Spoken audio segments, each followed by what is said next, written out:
Welcome to ETF Insights. I'm your host, Michelle Martin. An ETF is a fund traded on an exchange that generally tracks a specific index with the aim of replicating its performance. Now, ETFs can provide instant access to a diversified portfolio in one trade. They typically also have lower fees than actively managed funds. An ETF can hold a basket of securities, and in fact, today I take an exclusive look at an ETF that tracks an index of bonds. The Nikko ABF Singapore Bond Index Fund trades on the SGX. Its ticker is A35.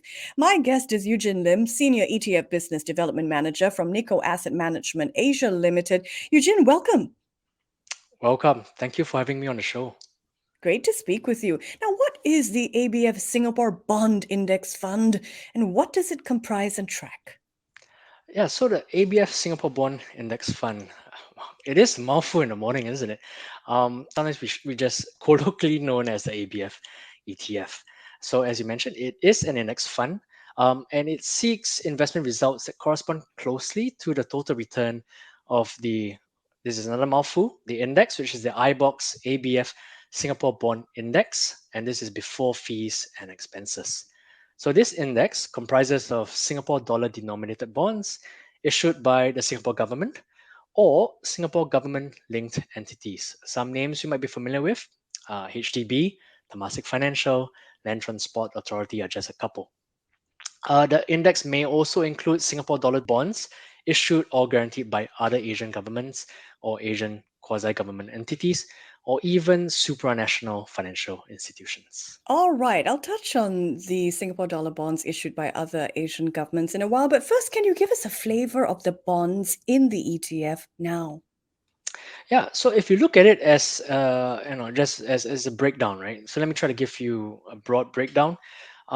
As at the end of July 2023, about 80%, so predominantly, the ABF Singapore Bond Index Fund has invested in bonds issued by the government of Singapore.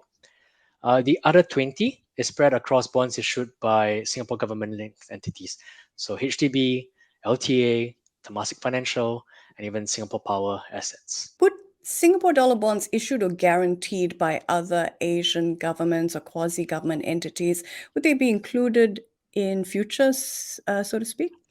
No, yeah, absolutely. So Singapore dollar denominated bonds issued by these other Asian governments or quasi-government bonds are or could be included in index, even though there are none in the ETF today, right? But and really that's because Singapore dollar denominated bond issuance by these other Asian governments are relatively rare. But I did promise to give you a bit of a flavor. I think there was one some time ago, about a couple of years Mm. ago, issued by the Export and Import Bank of Korea, and sometime back as well, another one issued by the Korean Development Bank. So these were included in the ETF, but even then, they were only a small percentage of the index at the time. So roughly about 1% thereabouts. So not a major component of the index or ETF. We're going to go into the index in just a while, but can you tell us a little bit about the index? So the index it's really Singapore dollar denominated bonds issued by the Singapore government or Singapore quasi government entities, so HDB, LTA, etc. It is important that these bonds are also subjected to a minimum maturity of 1 year, as well as some basic liquidity rules and accessibility, right?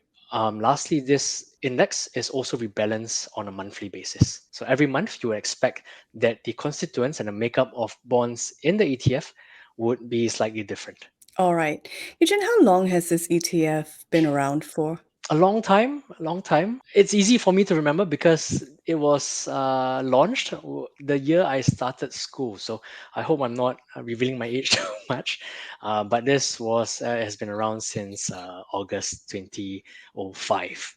For the history buffs out there, it really was the first Singapore listed ETF to cover the Singapore fixed income market. So I would say there was a fair bit of excitement at the time of its launch. I can imagine. Wow, this is a historical ETF we're talking about. How often does the ABF Singapore Bond Index Fund Pay distributions. And what is its distribution yield? What's the latest one? Okay, so the good news is that distributions from the ETF come, more often than Christmas. So you've got two things to look forward to, two dates to look forward to if you're an investor. It pays out distributions on a semi-annual basis. The latest distribution yield it's about 2.4%. Let me walk you through the maths. The latest payout was in July 2023. It was $0.0127 per unit. And if we rewind 6 months back, the payout in January 2023 was $0.0123 per unit. So put together, with the last price of around $1.043 in August, that works out to 2.4% distribution yield. All So right, that sounds good. yeah, I do have to mention that distributions are not necessarily guaranteed. And but it does these distributions comprise only of distributable income. So past payout yields and payments do not represent future payout yields and payments. Important qualifier there. Now, Mhm. when we talk about yields, we have to talk about what is currently flavor of the month, so to speak. So, how does the ABF Singapore Bond Index Fund compare to, say, the likes of T bills or Singapore government securities, which I can invest in directly? Very good question. Question that my parents posed to me over dinner, out of the blue one day. It's really the flavor of the month, as you mentioned, right?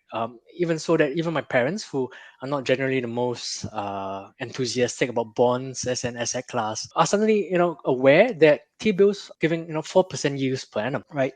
So I've tried to break it down into a handful of key differentiators, and really let's start with I think the capital appreciation potential between these two classes, right? So for T-bills and SGS, these instruments are not usually associated with potential capital appreciation, right? Investors put in the money, and they expect that they will receive the principal amount at maturity. And because these are instruments guaranteed by the Singapore government, fully backed by the Singapore government, that is of quite a high certainty. But really, it's not really something that they invest in with the expectation of capital appreciation. Whereas for the ABF, right, there is even though there is no guarantee that you get that capital appreciation is there. However, it is an aspect because there is a potential if interest rates in the market start to fall, and because of the inverse relationship between interest rates and bond prices, you would you do have that potential for capital appreciation. So, if interest Next, rates start to get cut, then the capital appreciation of this bond will see uh, an increase yeah, there will be increased potential for capital potential. appreciation. Okay. Yeah, yeah. So that's something that you can look forward to. Look, depending on the conditions in the market. I think another aspect, another key differentiator is really the minimum investment amount. For T bills, for SGS, the minimum investable amount it's 1,000 Singapore dollars. For the ABF ETF, the minimum investment amount, the minimum tradable units on the SGS is actually just 1 unit, and that means for as low as just about $1, you can get exposure to the Singapore government bonds, right? A whole basket of it. This is excluding any brokerage fees. Another uh, another aspect that we always like to differentiate, look at is the term. So for T bills, it's anything from 6 months to 12 months. For SGS, it's anything from 2 years all the way up to 50 years, right? Whereas for the ABF, what happens is that you immediately get exposure to the full maturity curve of the underlying Singapore government securities or the sub-sovereign bonds, right? The average maturity of these bonds in the entire basket is about 10 years, right? Give or take a little bit, and depending on the composition of the underlying market.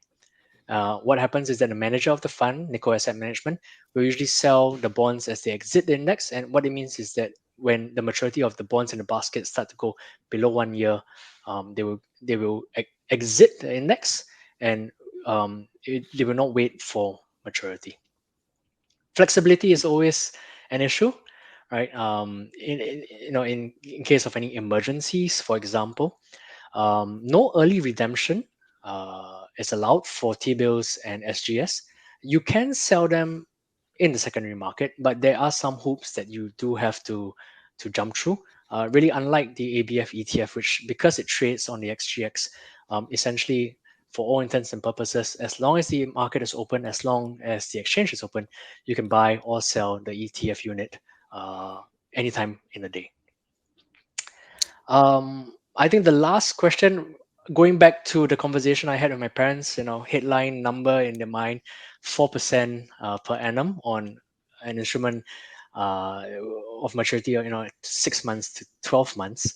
Um, we have to be honest that that yield, that 4% thereabouts that you're getting from T bills, is higher in general for the ABF because it's you're getting exposure to the entire curve. So anything from 2 years all the way up to 50 years. You generate the yield on the ABF ETF is generally lower compared to T bills for now. You mentioned a broad exposure in terms Mhm. of bonds. What is the average credit rating then of the ABF Singapore Bond Index Fund? Yeah, the average credit rating of the Singapore Bond Index Fund is triple A, which is the credit rating of the Singapore government bonds that makes up the ETF. And this triple A credit rating is really it really reflects the very high credit quality of Singapore government bonds. It is not an easy credit rating. It's been given by Fitch, all three international credit rating agencies, Fitch, Moody's, and S&P. And as I said, there are not that many issuers in the world right now who have this triple A credit rating. We know some that just got downgraded, but we won't go there. Now, investors investors are always concerned about fees. Eugene, can you walk us through and give us an illustration of the expense ratio of this ETF? I think that's a very good question, a very valid question for all investors out there. Something that we always encourage our investors to look at. Um, the total expense ratio of the ABF ETF is 0.24% per annum. But telling you that it's 0.24% per annum in a vacuum in isolation may not really help you. So let me set some context. At the start, Michelle, you mentioned actively managed funds or unit trusts. In general, typically speaking, in your mental map of things, you would expect actively managed unit trusts and funds to have management fees of above 1%, anything from 1%, 1.2%, maybe some as high as 1.5%. But if we look at passively managed strategies, or in the case in this specific instance, ETFs that are meant to passively track an index, you would expect that the fees would be lower, so less than 1%. I would say comfortably it would be anything from 0.2% all the way up to about 0.75, 0.8%. Right? This is the range that we're looking at. And it really depends on the underlying complexity of the index, of the instruments that this index is tracking. So given that context, 0.2 to 0.7, 0.8%, with a total expense ratio of 0.24% per annum for this ETF, we can say it's generally on the lower side. It's generally cheaper. You're with me, Michelle Martin. This is ETF Insights. Today I'm with U-Jin Lim, Senior ETF Business Development Manager from Nikko Asset Management Asia, talking about the ABF Singapore Bond Index Fund. You mentioned your parents were interested, I think, in T-bills. They sound like, investors who know their stuff. Who is this ETF suited for in terms of investor profile? Um, Jokes aside, I did tell my mom, hey, why don't you support your son a little bit? But that's no, that was just us jesting at the dinner table, right? I was actually just very happy that the conversation was brought up because it also allows us to introduce the ABF ETF. But really good question. Who is it suitable for? I think it might be really interesting for an investor who wants to earn some passive income, right? Through a portfolio of government bonds, government bonds, and not just any government, but the Singapore government, uh, one of the highest rated in the world, right? Triple A rated Singapore government bonds, right? On top of the passive income that you would be expecting to get because of the semi-annual distributions. So once again, you can look forward to more than one per year. there is some potential for medium to long term capital appreciation should interest rates in the market start to fall. So I think that's the first group of investors that the ABF ETF might be interesting to. The second group would be for investors who are familiar with the equity as an asset class, but they're looking to diversify their portfolio beyond equity, and they're not sure how to do that. I think then looking at bonds and looking at safe Singapore government bonds would be interesting, because by doing so, by diversifying the portfolio beyond equities, um, and also because the ABF ETF has generally performed well during periods of difficult market conditions. By diversification, it actually helps to reduce your risk adjusted return of no, it would actually reduce the risk of one's portfolio and increase the risk adjusted returns of your portfolio, right? And Interesting. Yeah. yeah, and maybe the last group would be maybe foreign investors who might be interested to get exposure to the Singapore dollar, right? Because this is denominated in Singapore dollars, and we do know that Singapore dollar has always been managed very prudently by the MAS. So if you want to get exposure to the Singapore dollar, this would be one place to look for it. Exposure to the Singapore dollar, one click, so to speak, to diversification. Great points. Is it true that I can start investing in this ABF ETF with $100? Even lower than that, even well, because each the minimum lot size of the ABF ETF traded on the exchange, it's one. So one unit Hmm. costs roughly $1. So essentially, it means you can get access to this ETF with a minimum investment of only around $1, looking at today's market prices. But please do note that this is excluding any trading costs or expenses.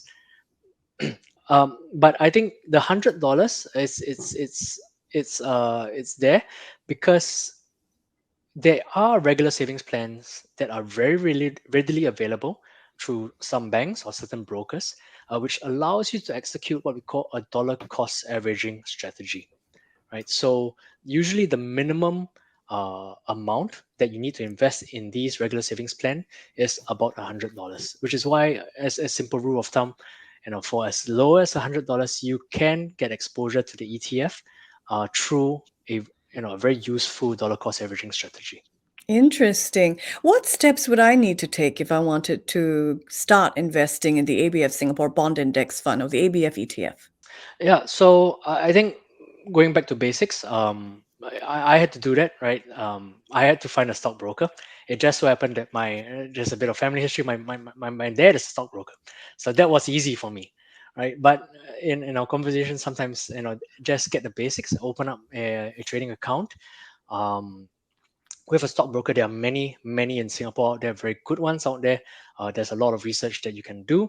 But once you have got the brokerage account open, you can that automatically gives you access to the SGX. I think that the more pertinent question sometimes is, what sources of funds can I use to invest in the ETF, right? You can use cash. Um, that's that's usually the first port of call, but you can also use CPF.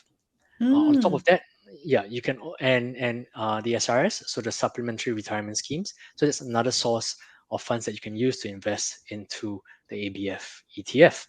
I also mentioned regular savings plans.